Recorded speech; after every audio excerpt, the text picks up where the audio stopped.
Well, hello, everybody. I see a few people here in the room already. That's nice. Thank you for showing up. And Charlie Grace, I will drop a link here in just a couple minutes. Let me just say hello to people as they're coming into the room, and then we'll get started with you because I really want to spend as much time as we can together. And I'm super excited too because I think what you're going to talk about today is going to be exciting for the ladies specifically. All right, so we've got Charlie Grace, Furever Best Friend. She is going to be our special guest today. Renee Deucerider, hello to you. Thank you for coming. Call me V. Hey, V. Thank you. We have Richard Lake. That's hubby. He probably won't be able to interact much today, but he's listening. So we've got a couple people here. Great to see. If you could share this out on your own community tab or other,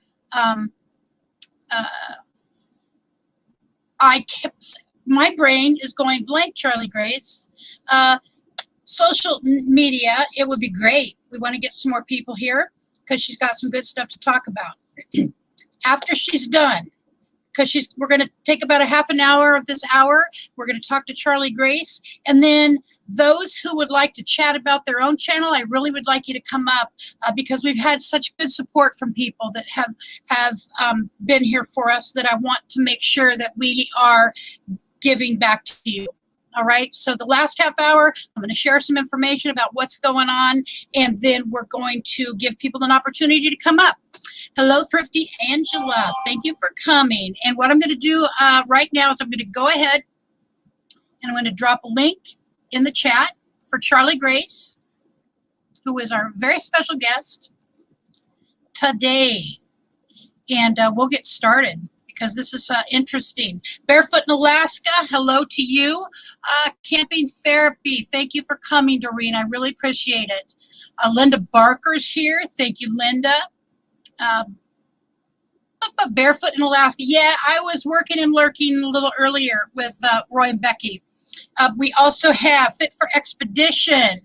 Sweet Lily Lazaga. Lily Lazaga. Wonderful. And I believe you're in Kuwait City, so it's like the middle of the night over there. Ford Man, a.k.a. Kenneth Oakes, is here. And we have the Modern King, which is my son, Brent, whom I love with all my heart. Andy's my stage manager. You know, he makes sure everything is right. Okay, Roy and Becky's Travels. I know you got stuff to do. Thank you for the raid. Much, much appreciated.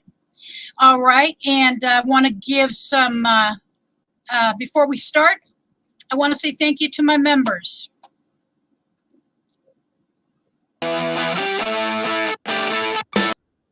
Wrong one. See, I'm learning these. Sorry for that.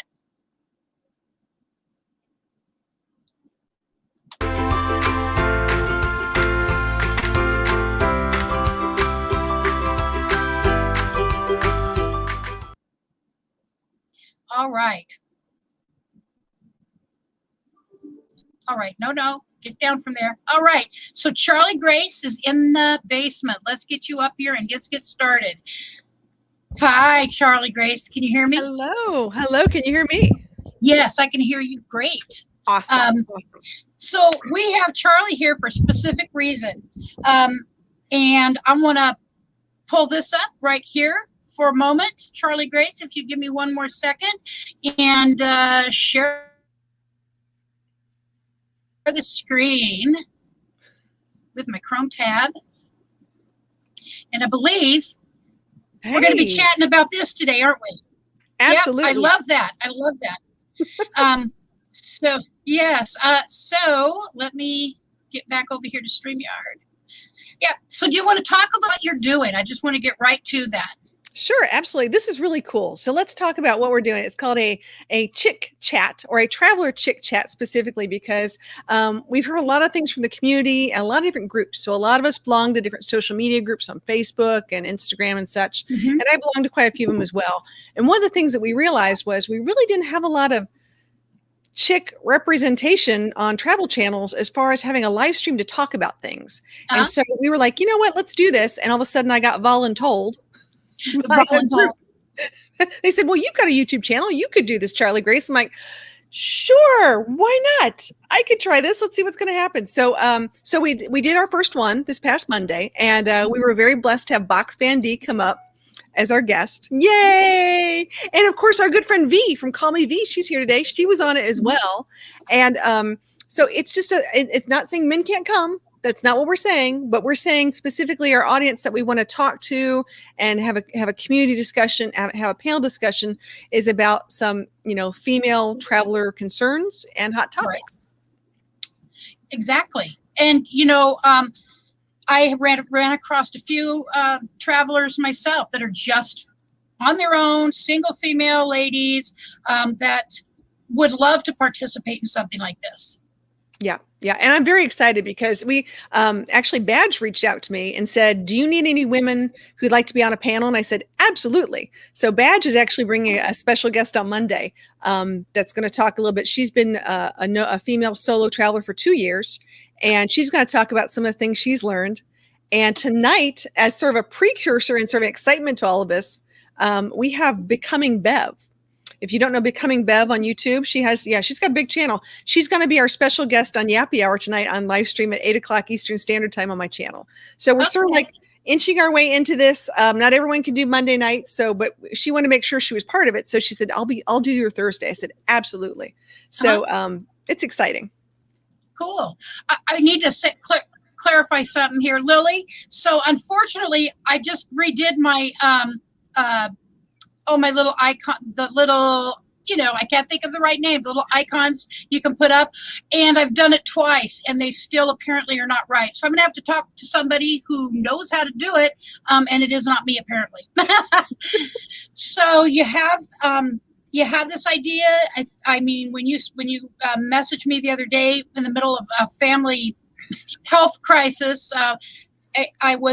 I thought, wow. I mean, that I think is going to be something people really, really latch onto because there's so many women out there who are doing this, and I think there is more than even we've seen. Right. And I think what's interesting is, and I'm going to say this lovingly, we are women of a certain age, and there's more of us than there are the 20-something Instagrams that are going out there and doing this because it's just an interesting demographic of people. Yay, look at, see, that's so sweet. Isn't that nice?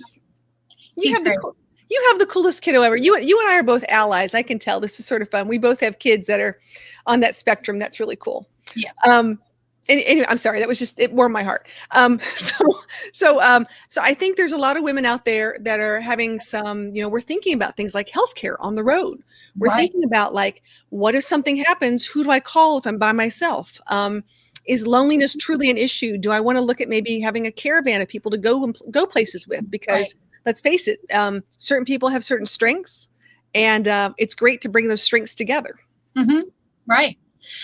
The woman that I interviewed last week, who's like approaching, she's going to be 78, and she's just now starting out. And she did go with a caravan of women for a few days and had a wonderful time.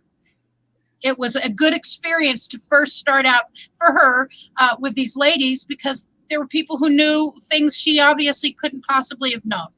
Yeah, absolutely. I look at my van right now, and I know for me to turn around my channel, my seat and my front seat, there's a lot of bending, and it's like this contortion thing I got to try to do. And I know I'm not going to be able to do that forever. So there's things you have to think about. How can I make this a livable situation, a lifestyle situation? You don't have to be full time. I like the whole thing of people who are traveling's traveling. There's no, you're better at than I am just because you're full time and I'm part time. It's really just about supporting one another. Yep, that's true. So the idea of healthcare on the road is, I took a fall the second day I was at Quartzsite, and there's not a hospital there. Nope. And I waited, and I injured my left shoulder. I have a couple of tears that are way better than they were. They're not operable. But in the moment, I was on fire. It hurt really bad. And the medical that I have is not portable, as it turns out. I can only use it in Oregon unless it's really a life and death and emergency room, I'm going to die kind of thing. And that was not pleasant to find out when I'm, 1,000 miles from home. Correct. Yeah, that's something to think about, because a lot of people don't think about medical like that, because Nope. this is when you're down there and you're trying to open that black water tank, or you're bending over, you're walking across on a hike, and you're like, oh, I can do this. And we all in our heads think we're like 27 years old. Yes. And I was with someone not too long ago who decided to go to buy a mountain bike. This person's over 55. I'm just going to say it like this. And he bought a mountain bike and just thought he could go. And on his first trip, he did a cartwheel on his bike, hurt himself pretty hard, and found out the same thing you did, that his insurance was not valid in that certain area, and came back with a very big whopping bill.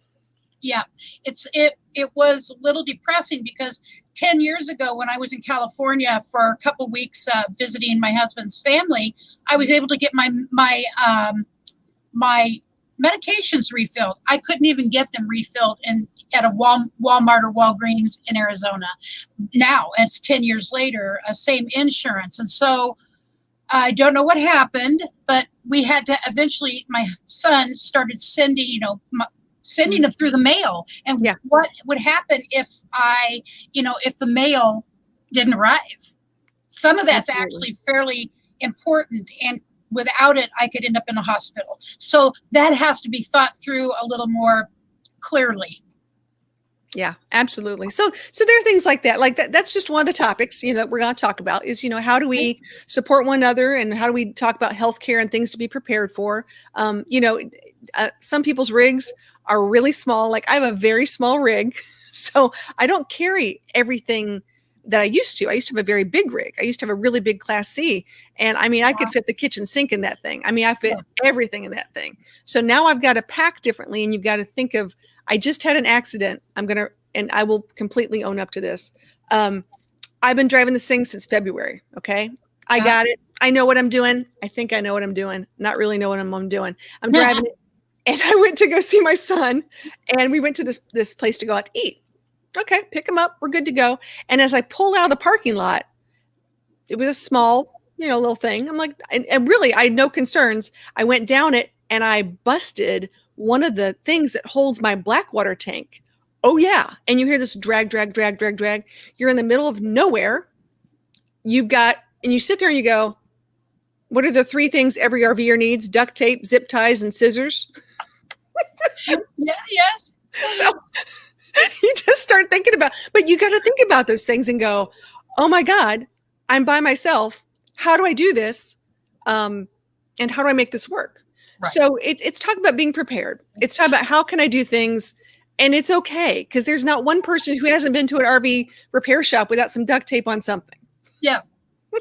When we found out as we're driving down the road coming home that, on our Class C, how it sits on top of the cab, and you can see this area right here, there was a seam coming loose. Oh, yeah. Driving down the road, I looked at that and go, oh my gosh, Richard, our RV's falling apart, and we're on the freeway. So we take the first exit, and it wasn't that bad, but guess what we fixed it with? We pulled into like a BF Goodrich or whatever it was, tire store. They had a ladder where Richard could get up. And because, by the way, we were not carrying a ladder. Oh, yeah. Yes, stupid. That's like, I'm going to do a show on all the stupid things we did and did not do. But we didn't have our own ladder. So he borrowed a ladder, climbed up there, and he used Gorilla Tape. We've changed from duct tape to Gorilla Tape. I don't know if it's better, but it's Gorilla Taped. Yeah. So he's working on those things.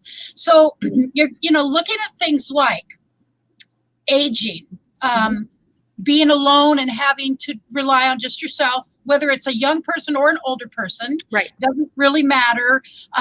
What happens, because I've watched Carolyn's RV Life for a long time, and I've seen her get into some situations where she had to completely deal with things all on her own in the middle of nowhere.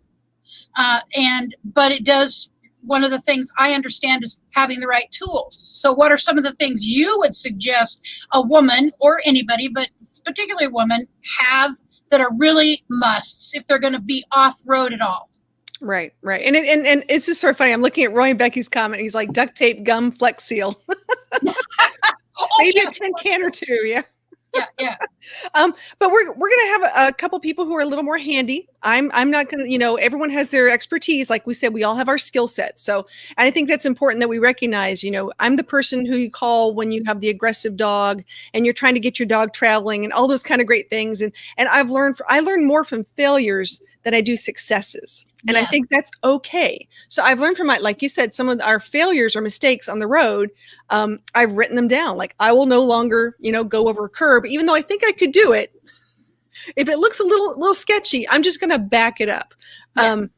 We're going to talk about different things. There's a Facebook group called Women in RV, and there's another one. I'm trying to remember which one. They have like 25,000 followers, members. Mm-hmm. And so they're actually making a list. And I'd like to make a list. I'd like to find out from other people as well, if they want to go to my channel on that Travel Talk Chick Chat. Mm-hmm. And if they want to write in the comments some topics of things that they would like to talk about too, because that's what we really want to hear. And then, I don't mind doing the interviews. Like we can interview someone, but I really liked it to be a discussion. I think that's really important that we're all, bringing things up, because you can think of so many other things when there's more people on a panel. Right.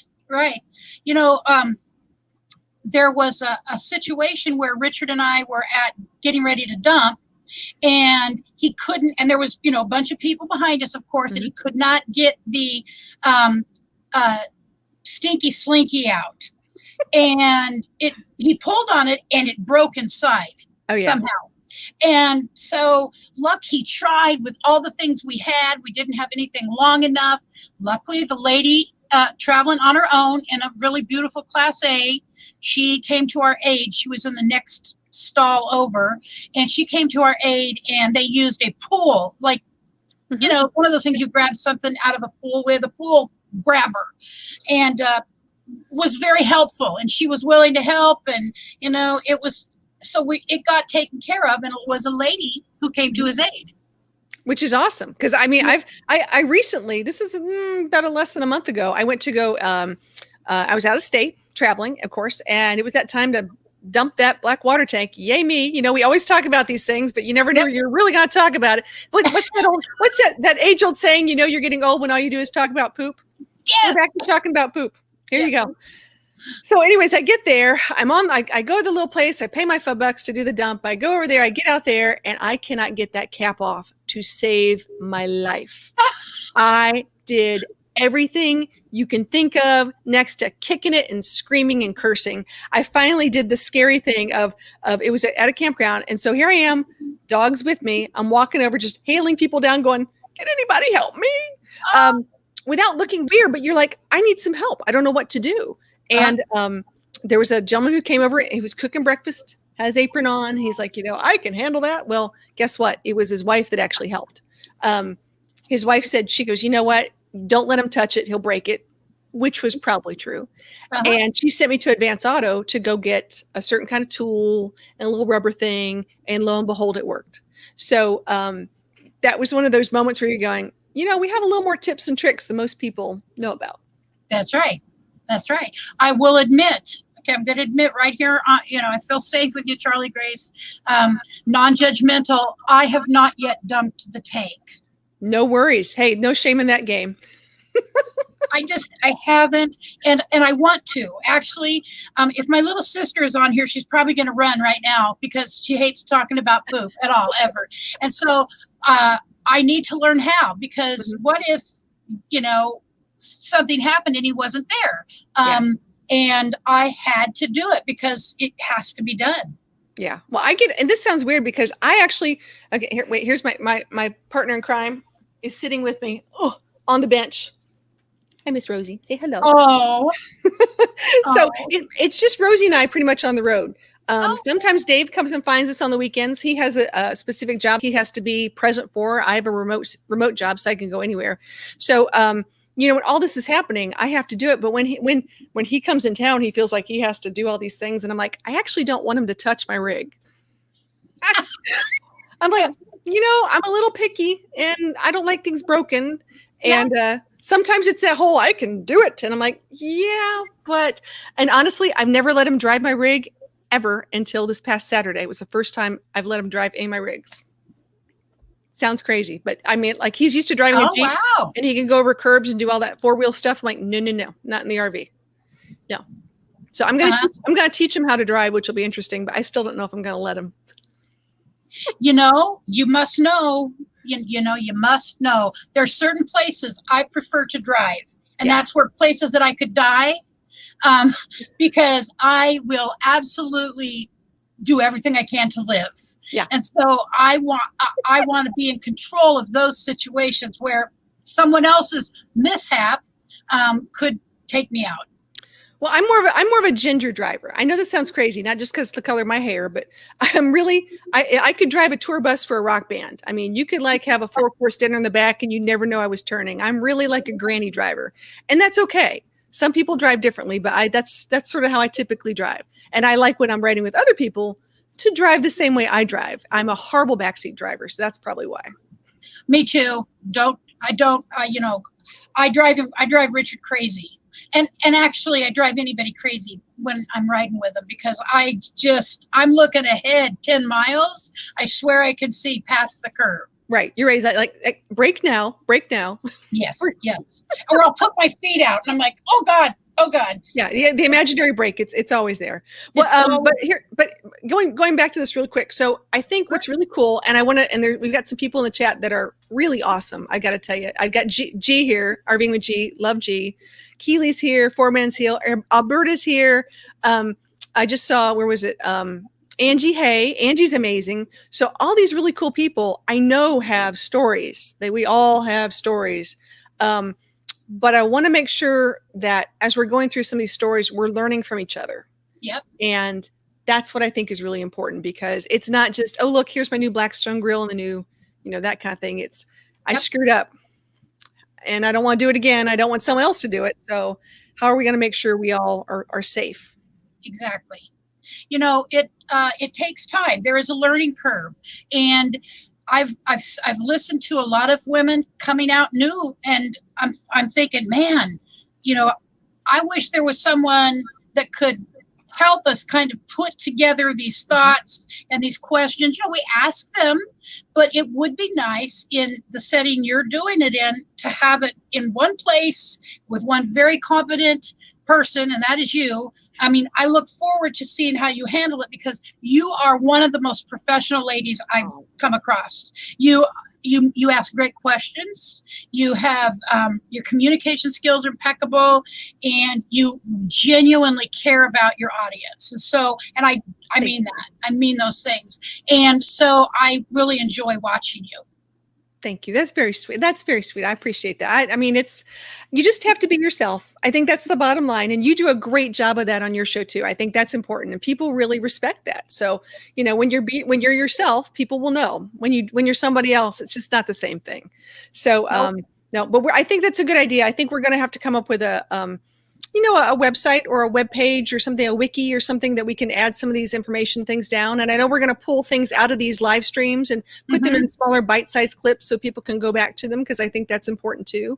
But yeah, it'll be really cool to see how it all turns out. And I know that I've talked to some of my friends with larger channels, and they're all for it. They're like, absolutely.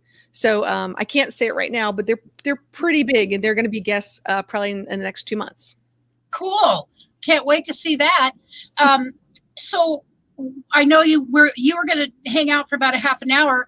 I wanted to ask you, what if you were to just make a list, of things for people to be paying attention to when they're just starting out, like maybe the first 5 things. Now let me rephrase. Well, yeah, I think that'll be okay. Just whatever 5 things you think we need to, let's say I'm going out on my own tomorrow, and I actually made a reservation. I'm going to have to change, but let's say I'm going out tomorrow, and I'd never done this like I've never done the black tank before. Would you recommend I go watch some? So let's pretend Richard wasn't here, and I had to do this. Would you suggest that I go watch some YouTube videos, or because that's one thing I'm gonna have to know to do water, my holding tank, all of those things. What would you say is the things that a brand new newbie should do before that's a really good question, and I think let's talk about that for 1 second. So I'm a brand new female solo traveler. I've got my new rig. And so you've already chosen the rig, you've already there, and you've got your reservation. You're going to make your first big trip. The things that you need to have with you, it sounds really weird, but you need to have your product bag of everything from your rig that has all your warranties, all your instructions, all your everything with the phone number to customer service, because you'll be surprised when you try to turn on that heater. It's 2 o'clock in the morning and you're like, how do I do this? Because it's freezing outside. Those are the things you're really going to need. So number one, make sure, don't leave that at home. Take that with you. That's number one. Number two, make sure you have a map. GPS does not always work. So she's like, yep, I can vouch for that. Bring a map. And plan your trip, meaning like visualize it, like look at the actual map before you do it and make notes for yourself, because the first thing you need to realize is, how tall is your rig? I am 9 feet 6 inches. I used to be 11 feet 8 inches. So there's a lot of places I can and can't go. You think you can just put on Waze and you can't go under those bridges, or you can't go on this one particular road. So that's another thing to think about. So having some of those apps on your phone, whether it be Truck Advisor, Gas Buddy, Compendium, Harvest Host, any of those kind of RV apps, throw them all on your phone, because you never know when you're going to need them. Just get them on there. And that's the third thing I'd say. The fourth thing is, I think the first trip I was so overly prepared that it didn't leave me any wiggle room, but in reality, I still didn't bring enough, or like I didn't know what to expect. Right. It's sort of like, I explained this to someone the other day. She's pregnant with her first baby. And I said, I want you to pretend. I said, back when I was pregnant, someone gave me the best analogy of when you're pregnant, you're planning for a trip to Paris. You've watched the shows, you've read the book, you bought the clothes, you've got the perfume, you're all excited. You get on the plane and the plane lands and you're in Holland. So it's not Paris, and it's okay. And there's okay food and they got cute little shoes, but it's not exactly what you expected. So give yourself some grace, give yourself some room, and understand that it's not all roses and glory, and there's going to be things you're going to learn. And then the other thing is network, use your YouTube resources, use friends that you meet at the campground as great resources. I've never met, to this day, and I've been doing this a long time, a truly unfriendly RVer. Never. Yeah. Never, ever, ever. If ever there's a problem, as long as someone's outside, I don't go knocking on doors, but there's someone outside and I go, hey, how are you? Do you know how to, or have you ever done this? They will always come over, and we've helped out people too who've never done it before. So use those people in RV, the office staff, the people around, they're going to help you out tremendously. So don't do this alone. You're not alone. There's other people out there who will help you. Right. All right. Well, thank you. And I know you have other things to do today, so I appreciate it. I'm going to go back. I didn't get a chance to rewatch your first one, but I will go rewatch your first one, and I will be at your next one. So I'm excited to see this whole thing come to fruition for you, for the whole community of women doing RV. Absolutely. All right. Good to see everybody. Have a great day. To see you, bye-bye, dear. Bye. Okay. So, I want to point out, Kaylee said this, and she sent me this book, and she's wonderful. I have to say, I'm feeling a little distracted, and the reason is that my son, who helps me fix everything, put the camera up above the computer, up and behind the computer. It's about this higher than my laptop, and so it's up there, and everybody's down here, down here. And so and I need to be looking at the chat. So I want to thank Charlie Grace, first of all. That was some great information. I think everybody here knows Charlie Grace, of course, and is a friend of hers, but if for some odd reason you don't know, Furever Best Friend. Please go fix that error, and you'll learn tons of stuff from her. So if somebody could drop her link again, please, and to her next one and her last show about this, if it's showing up yet.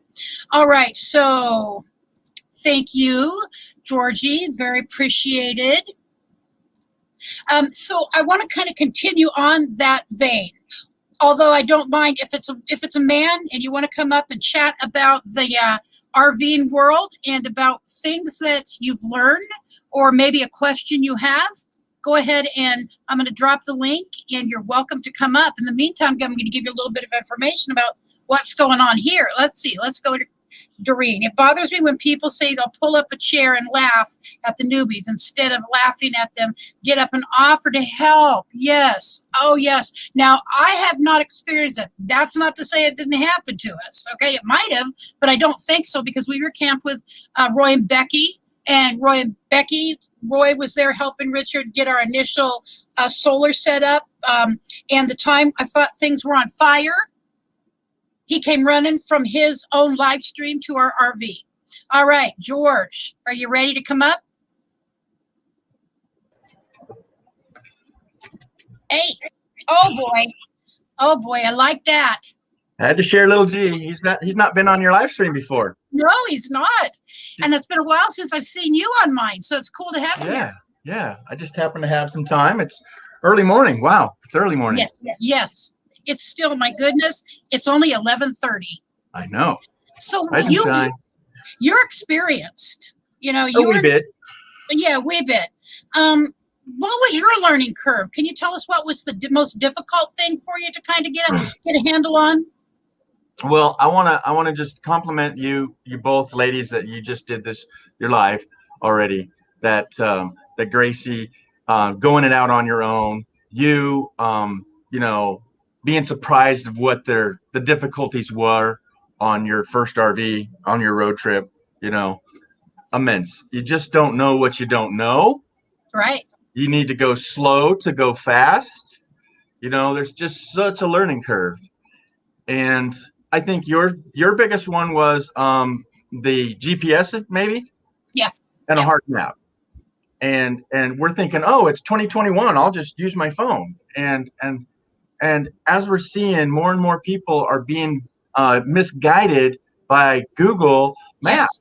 Yes, absolutely. There's dirt roads that don't exist, or there are a farming road that no longer is working, or it's just not part of that like recreational area or state park. You're going, I'm on a dirt road and I'm in a national park. Red flag. Yeah. That's right. But my last learning curve on the road was when I went to the van build in 2019, and I had me a new RV, and I had taken many trips. I'd taken many flatland trips, 100 miles in every direction. Uh-huh. Well, I then took a 800 mile trip, and the RV says, I don't think so. So just because you do little trips doesn't mean your RV's up to snuff, or your van, or whatever you're traveling. Right. And I had set aside, I had my emergency money, okay, but I was choosing to spend it on my solar, the whole reason I was going to the van build. And I get to Tonopah, which is halfway through Nevada, and the RV starts acting up. Oh. Well, I'm not a mechanic, but I can fix things. I'm mechanically inclined, been a technician for 30 years, you know. and this little light comes on, it says alternator, you know, or battery. It was battery, right? And I went, well, I got 2 more batteries in the back. I can just push this button and I can, you know, use those batteries. Well, the alternator charges your battery while you're using it, and your engine needs that battery to throw the spark. Okay. Well, didn't know that. See, even a guy didn't know something about the workings of the automobile, that your alternator is very, very important. Yes. And so when I pull out of Trump, Nevada, my alternator says, nah, I'm done with you. And I could barely get off the road.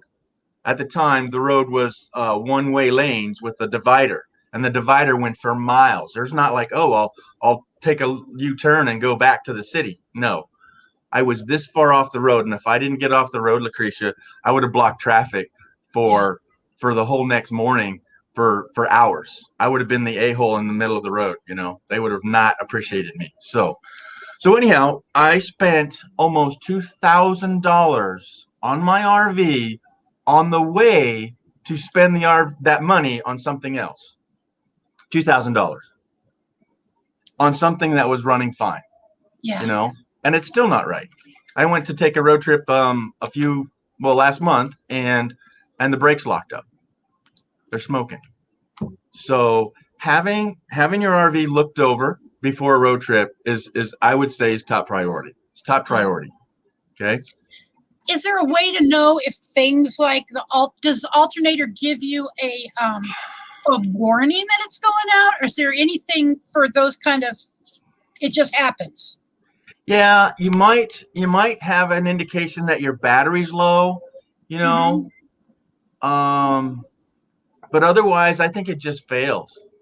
It might indicate the light now and then, and you have to go over to the hardware guys and say, hey, can you put a charge on this, or a load on it? I mean, you put a load on the alternator and they can tell, yeah, it's putting out 14 volts, it's good. Or it says, well, it's low and you need to replace it. Yeah. And an alternator is one of the easiest things to go bad and one of the easiest things to change if you can get to it.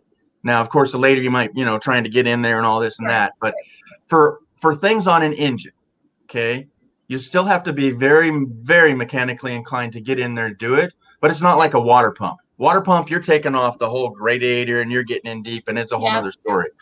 Yeah. Yeah. So it's if I would have had it, I would have been able to change it out. But again, I didn't know enough about it. Go ahead.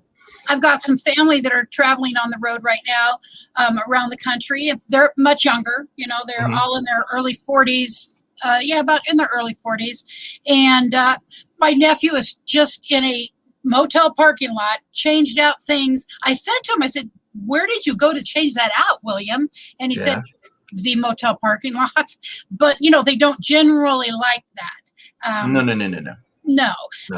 But he had to do it. It was just no question. Yeah. Do you know what he was changing out? Something about, I think there's some kind of arms that are underneath of the car that are connected to the, what's that thing that goes across that connects to the wheels? The whim wham on the hoo-ha and the Jimmy Jammy. Yes, they're like this, and they're no, I really round don't and black. I think they're sway arms. Yes. Anti-sway arms. Yeah. Yes. Yeah. What kind of rig does he have? A big rig? No. It's he has a Chevy Suburban. Okay. Okay. He just has a Chevy Suburban, but there was things he had to, he wasn't anticipating, but he's got all the tools now. He said, I have all the tools to work on anything in this car. Wow. So sway arms or the A arms or something like that, that's getting in a little deep. So he's lucky he can do that. Yeah. The tire, not quite the axle yet. Right. Tie rods. Yeah. There we go. And then he has to get alignment now. Okay. Yeah, very critical, because you're loosening up things that keep the wheels straight. And if he's just off one thread, either way, yeah. Sure. And this is a guy who he is mechanically inclined, but hasn't had a ton of experience. Right. And he changed out my brakes on one of my vehicles about a year ago, right after Richard had a back surgery, like a couple weeks, and there was a problem. And so William came and he changed him out for me. But Richard and I wanted to take it for a drive to check it out. And we drove to my little sister's, who's about 5 miles away out in the country. And my brother-in-law, who has done a ton of mechanics, he goes, I think a brake is stuck. And sure enough, because William had not bled the brakes correctly. So I'm very careful now, especially about things like brakes. And family. And family, yes. Because, you can say you're mechanic inclined, but if you forget just that one tiny thing, And like you said in your driving, you'd rather be the one that goes, oops, it's my fault. Yeah. You know, than go, dang it, can't trust them. Or if the family hurts the family, that's devastating. So it's like you don't sell your best friend your old car. Don't do it. No. Even if they know that there's no back seat and that there's, that steering wheel sticks to the left. Yeah. No, we don't sell best friends that stuff. No. So what's your recommendation for a newbie, woman or man? Really, let's say they're in a class C, because I think that's pretty common. Pretty common. What would you tell them to do before they go out on the road? Well, like I said, I think the thing is to have beyond family, and it might hurt them to have it professionally checked out. I would highly recommend that. Because even though I went and had the tires rotated, I think that because of my road trip to all the dusty roads, that rocks maybe or dirt got in there and tightened things up. So just having your wheels rotated, you can have them knock the dirt out of the brakes, because most places will check your brakes, but I'd have your tires rotated and checked and balanced. Okay. That way they're in there checking your brakes. Okay. Otherwise they might not charge you for just rotating or something, but get that done. Then have everything underneath checked, do all the fluids, of course, of any road trip. But I think one of the things is, if you've never driven that big a vehicle, make sure that when you go to the gas station that you pull out very far, because that is a big rig, and it's called tail swing. So make sure that if you do it, you pull out far enough and you're going the long way. Right. So you have to think when you're pulling in, okay, it's not so much about pulling in, it's about pulling out all the way around. Yeah. I have to say, I feel very confident about my driving with my Class C now, and I actually believe I could go up even bigger, because here's one of the things that I found out. It's a lot of rig, girl. One of the things I found out is that if we decide down the road to do really, really intense part-time or full-time, I don't know that for the long term we're going to live in that particular RV, because we need a little more separation of space. Really, I love him. 37 years together, it's really unlikely that we're going anywhere. All right. However, we're adults and we need a little separation of space once in a while. Whether it's getting eventually, which is at the bottom of the list, one of those, I really want a clam so that I could have a separate room where to set up my office, so to speak. And just maybe even I think we'll have to do that, because obviously that's a lot cheaper than buying a new RV anytime soon.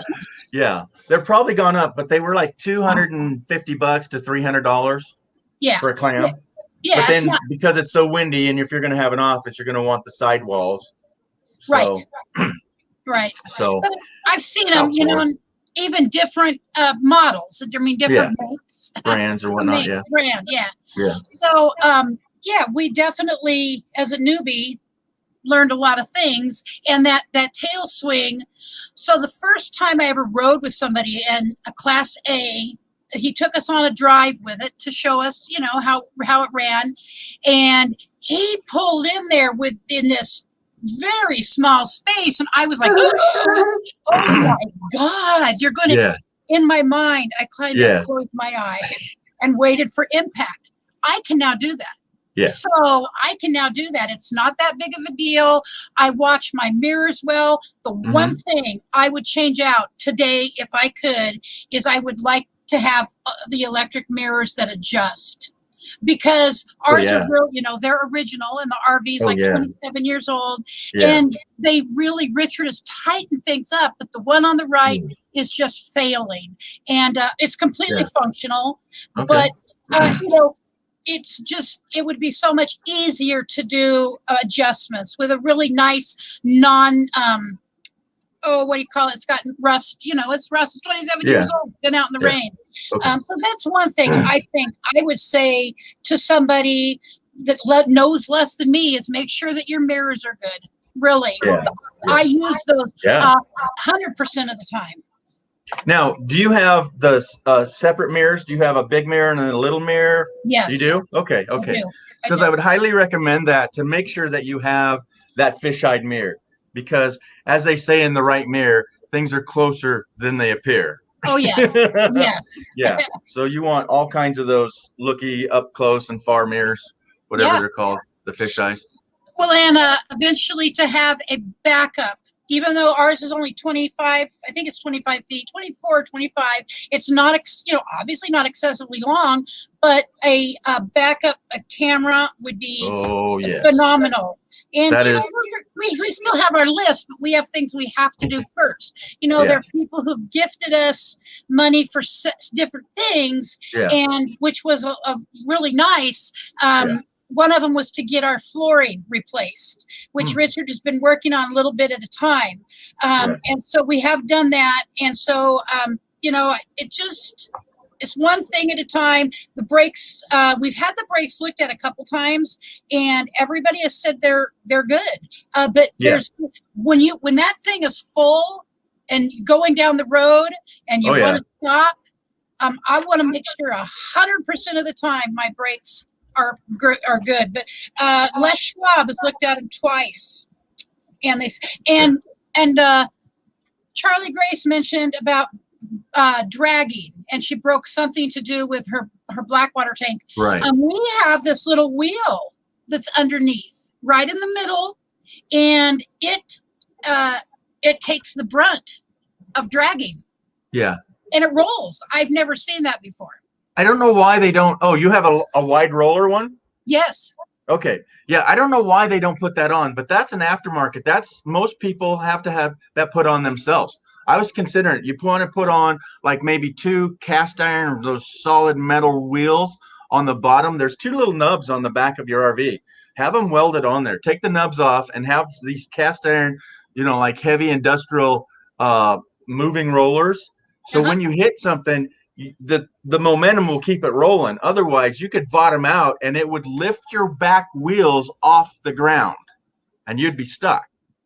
Yeah. So one of these, like you're turning into some driveway and you have the sidewalk there and the asphalt's really deep. You know, if that's a deep gully, you could get bottomed out there and be stuck there because you dug in so deep. So if you're, I think 24 and longer, you're going to have a big tail swing. So that's something to look into, folks. Yeah. Good information. Good information, George. That I have kind of so what we've kind of thought about since we got to go do this initial trip out to Quartzsite. I really can't wait to go back to Arizona. By the way, that's an aside. I never imagined I'd want to go to Arizona. But after being there and even being in the little bit of heat and coming home, and Oregon has had a heat wave. I think the whole West has had a heat wave. We were like almost 90 yesterday. Our humidity was 38. I looked at the humidity of Quartzsite yesterday, and it was like 9%. And so that's why I didn't mind the heat of Arizona compared to 90 degrees in Eugene, Oregon. Yeah. It's a dry heat. A dry heat. So Linda Barker, as a solo traveler, I have to adjust my mirror, get back in, check it, and get out and readjust it and get back in. Power mirrors. Amen, Linda. Yeah, that is a problem. And it's legit. It's a legit issue. So I'm going to find those and put them on my wish list. Kaylee talked me into making a wish list, an Amazon wish list, and I haven't got it finished. So I haven't put it on our page yet. But you know, those are things that I'm just looking at for future down the road. But they're real. You know, she points out something very real. I had Richard with me. Angela, Thrifty Angela says, "Yep, it's 90 here, and humidity is what is killing me." Yesterday, my son and his husband, because we all live together, we share a house, and our heat pump went out. The air conditioning on the heat pump went out. So we were out and they bought 4 air conditioners, one for our bedroom, one for their bedroom, one for the kitchen, and like $1,000. that was 3 air conditioners. That's, I guess, 3. Okay. 1, 2, 3. Yeah, 3 air conditioners. That's Well, 6, we got 7. reconditioned air conditioners. Oh. A lot less money, Oh but yeah. yeah, it Okay. sucks when the AC goes out. I'm spoiled. I'm used to that. So I think I was going to ask another question to you, George. So as far as tools to carry, what do you carry in your RV? Well, it's kind of different for everybody, because if you're a woman and you're not mechanically inclined to work on the engine, okay, why would you carry any of those tools? Yes. I know. So it's like, that's a really, really hard question. But, we all should have that multi flip around screwdriver that has all the bits and pieces on it, right? Right. A wrench, a very large adjustable wrench, okay? Vice grips that you lock down and bites it really freaking hard, right? Yep.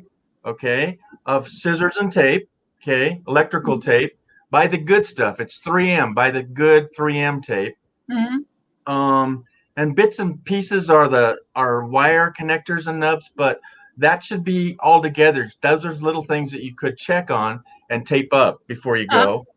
A multimeter. Now you're going to say, well, I'm not an electrician, I don't need one of those, but just to have one, you can buy like for $35 on that big A place over her on her channel. She'll have a link to it, right? To a multimeter. A multimeter, I wish I had one handy, but has just to check your 12 volts. If you're not getting 12 volts, stuff's not going to turn on. And that way you can test your switches to say, okay, is the power out or does the switch broken? Those are the minimum things I would say. But back to stuff earlier, we all need to go out and go through the cycle, the motion of doing our black tanks and then the gray tank. Okay. Then if you have time and nobody's behind you, then put several buckets of water through your black tank. Okay. Because there might be a little tissue that hangs up on the sensor. And when you get back in and drive away and it says 3/4 full, you're going, oh no. Yeah. I wouldn't necessarily go out and buy, they have these super long wands you can hook on a hose and goes down there and cleans things. Maybe, if you're at home, you can do that, but otherwise out on the road, I wouldn't go for that. But yeah, take advantage of it if there's nobody behind you. But otherwise, Eric Nomadic Fanatic, he shows that he can do it in 15 minutes or less. It's just a cycle that he's done it for 10 years. But even go out and go through the motion if there's nothing in it, and put something in your gray tank and pretend there's something in your black tank, because we all hate that one. But do it. And very most important, I've said it here many times, make sure you do the black tank first, because the gray tank is, some stinky water, but it's washing the caca out of the stinky slinky. Right. And then go ahead, finish. Well, and one more thing, when you're doing that and you're cleaning up, there's usually 2 hoses. There's a freshwater hose and a non-potable water hose. Make sure you're only ever using the non-potable, and clean up your area around there. And that's the biggest thing going out there, is people are not cleaning up after themselves on many different levels, all the forest and that. So always leave it cleaner than you found it. What else? There's leveling, maybe going out and leveling your RV. Oh yeah. I did a 20 question thing, and I said to myself, I'm quizzing myself, right? I says, what's the least valuable thing you take all the time but never use? And one of mine was leveling blocks. So luckily I've been able to find level spots. But if you don't know how to level your RV, that's something you need to practice on too. Yeah. I'm seeing it. Yeah. And what else was there? Something that you thought you might not remember how to do if Richard's not there? I think it was the leveling. That was not my strong suit. Now I could pull right up onto the blocks. Right. But guess what? You gotta have a way to know if you're actually level. And that's we forgot a level when we originally left. Yeah.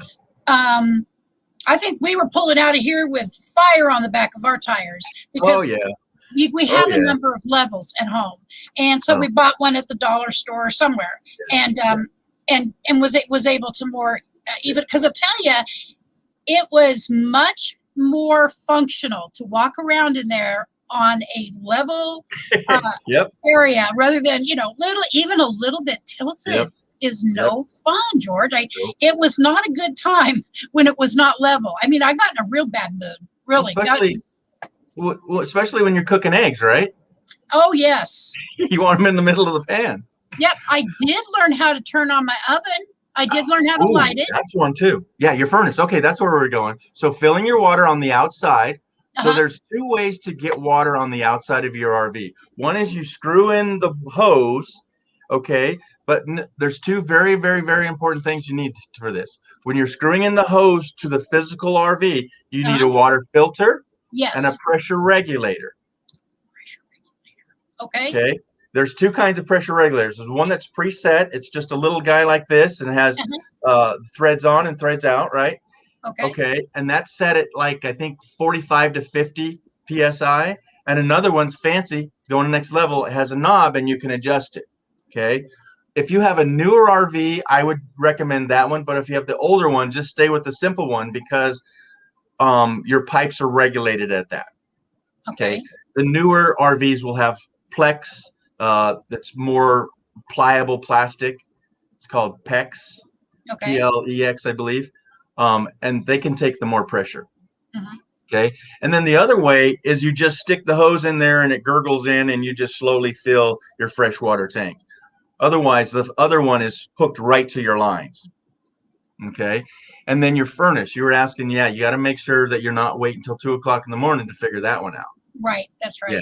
So just pretend you're boondocking and you go through the whole RV and turn everything on. And because when I got mine, I bought a very, very used RV and everything seemed to working. But what I didn't know was he was plugged in. Okay. The generator didn't work. I dropped it like a rock, a $4,000 generator I threw away. Yeah. Because it was rusted out. It was terrible. Yeah. It's a boat anchor. I got rid of that. The furnace didn't work after I got it because it's settled. Thank you. Thank you. I think I read that right. Yeah. It's just I've camped for umpteen years and now the RV is just you have to go through all those cycles. You have to remember to check everything. Yes. But I think we've touched on quite a bit. I don't know how long did you want to go. I don't want to take over your show here, but I still got more to say. I can't go. I have a doctor's appointment at 2 o'clock. Okay, good. So, and I wanted to talk about a couple things and let people know what's going on here and what our plans are going forward. But thank you, Georgie. So appreciate your knowledge and you've been such a support to us. We absolutely appreciate you. And and I'm sorry I'm asleep when your live streams come on, but I do check into them. So I know now I wake up. Well, what am I? I'm just late night with G, right? Yes, absolutely. All right. Thank you, George. And I appreciate you coming up. Okay. All right. Take care. All right. Bye-bye, dear. All right. So this is what's going on. First of all, thank you for that, Georgie. You know, I don't know crap or how to get rid of it out of my RV.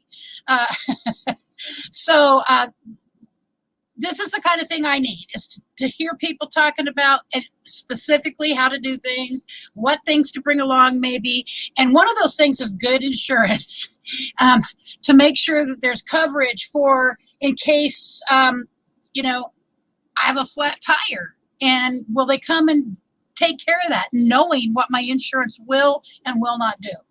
So I used to think that was common understanding, but I don't know. I've heard some horror stories. And so that's one of those things I forgot to say is I really believe that that's a key element. All right. So what's going on is my my back surgery was approved. And it's scheduled for the 25th of July here in Eugene area. And so on the 25th of July, I'll be getting my back fixed. It's called a decompression surgery. They're going to take pressure off of the nerve root. And this will be, I believe, back surgery number 13. I'd be dead serious. The spine of mine is really is a nasty spine. It doesn't like me and it's trying real hard to make my life miserable. Because guess what? I had scheduled to go to 1,000 trails on the 25th of July for 2 weeks. So that's canceled. I was trying to give Richard plenty of time to little by little get done these few things that need to be taken care of. So I don't know exactly what's going to happen. And other than we've got it'll be in 3 Mondays. So, you know, if he can get some stuff done, I'm going to try and help him. I don't know if I can be of much help, but I will go out there and I'll hand him the tiles. I'll do whatever he's got, you know, the footwork to help this along. And he sees the doctor, the same doctor who's doing my surgery. He sees that doctor on like the 28th. And so my suspicion is within a month after that. So we're talking about the end of July. Towards the end of August, Richard will probably be having his done. And his is in the neck. He has some dangerous stuff going on in his neck.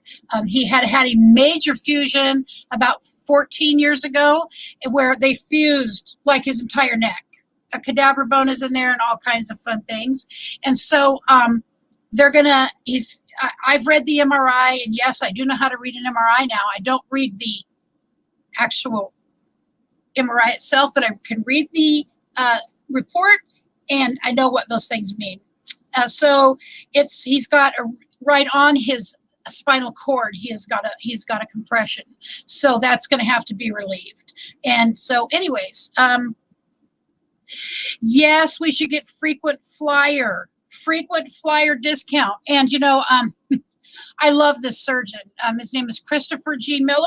He is a great neurosurgeon, and I've had my life in his hands many, many times now, and he has done everything he can to keep me walking.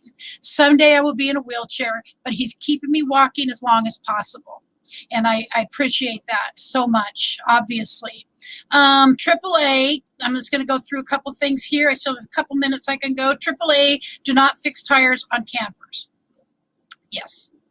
So I didn't know that until a while back. I did find that out. Oh, great idea right here. Yes, make a checklist. Levelers, water hose, and power disconnected. Trash picked up and fire put out. Antenna down, awning tied up. All of those things are imperatives for a walk around. Oh, I already put that up. And then let's see, was there something else I wanted to tell? Okay, so progress on the RV. There's progress on the RV. Like I said, Richard's almost done with the flooring, and then Britt is going to help with the painting on the inside. And we don't really have to have it done before we were to go somewhere. I really want to go somewhere, by the way. I want to go over by Sisters, Oregon. Sisters, Oregon. It's a beautiful place. And by the way, I believe that is an area where Bob Wells kind of hangs out during the summer months a little bit. It's one of the few places in the desert I absolutely love. It is more of the high desert. There are some trees. There are trees. I missed trees when I was in Arizona, at least in Quartzsite. All right, guys. So I hope you learned something. I learned something, and I can't wait to go check out Charlie Grace's first video for this series and live stream for this series, and then next Monday being there. And tonight, Yappy Hour at Charlie Grace's. Oh, let's see what Renee says here. I don't have an RSVP. Someday I hope to have one, but I think I would prefer a van if it is just for me. Thank you, Gina. All right, so thank you, Renee. By the way, Bob Wells is auctioning off, I think it's free, his van, because Bob has been building out a used ambulance, and it's a 4-wheel drive. It's something he's wanted forever. And so he's giving away his van, the one he's been using. So you might go to Cheap RV Living. Hey, Pat, hold on, my dog's choking. Are you okay, baby girl? She has this backward sneeze, and it sounds like choking. Hey, baby, it's all right. I know it's uncomfortable. Uh-oh.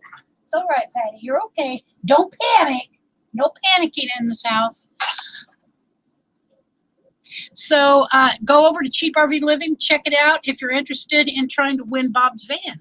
And in the meantime, oh, because I tell you what, I say this, okay, Van Life Rocks, and he has the best name on YouTube, because if there was a way for us to live in a van or travel in a van that was accommodated our physical needs, we would be doing that. I don't have the money to buy one of the big, one of the high top Sprinters or Ram ones. I really don't. And so I'm out of luck. Maybe someday.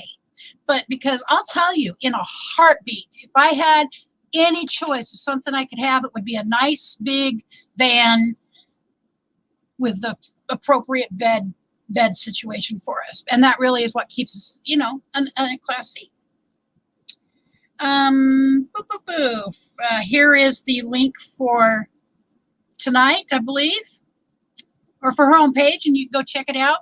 And I'm not having the camera up there again. I don't like it. Brent, he did try, but no thank you. Yep, high. So his, I believe, is high top. I think Bob's is a high top, but I could be wrong. All right. I'm trying to get it. Cool. Oh, man, Renee, if you got that, that would be so nice for you. I have a couple of interesting people coming up in interviews. I'm working with a young lady who is a lone soul traveler out there, and she is in a minivan, and she has got a beautiful setup for a young woman, no physical problems. Ideal, really ideal, because she can go everywhere, and she doesn't have to really worry about gas, although it's like up to $4 a gallon here. So anyways, yep, Van Life Rocks. Okay, so both Ray and Bob's is low top. I don't know. Yes, Ray's is, I know for sure, because I can see his beautiful van in my eyes. That's the kind of I'd love to have, was high top. Bob's Ambulance, there you go.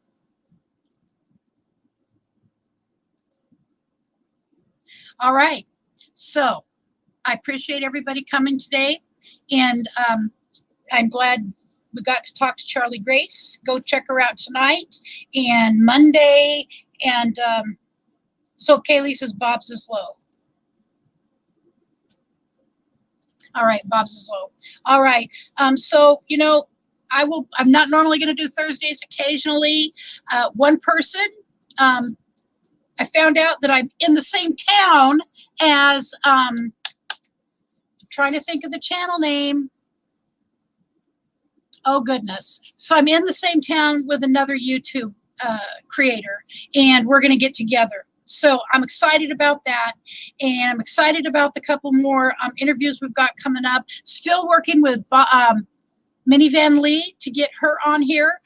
She and I were going to do it one day, but it just did not work out for her.